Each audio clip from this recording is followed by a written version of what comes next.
Բայց ես հստակ մի բան ունեմ, մի պատկերացում ունեմ, թե ինչ հետընտրական զարգացում կարա լինի։ Ուրեմն տեսեք, ես իմ պատկերացրած հետընտրական զարգացումով Արամ Վարդևանյանը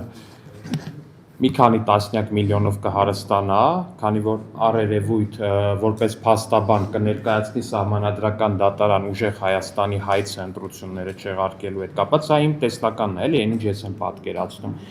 Ունդեղ որպես գործի հիմնավորում, թե ինչու է պետք չեղարկել ընտրությունների արդյունքները, Արամ Վարդևանյանը հաստատ կգրի հետևյալը իմ կարծիքով։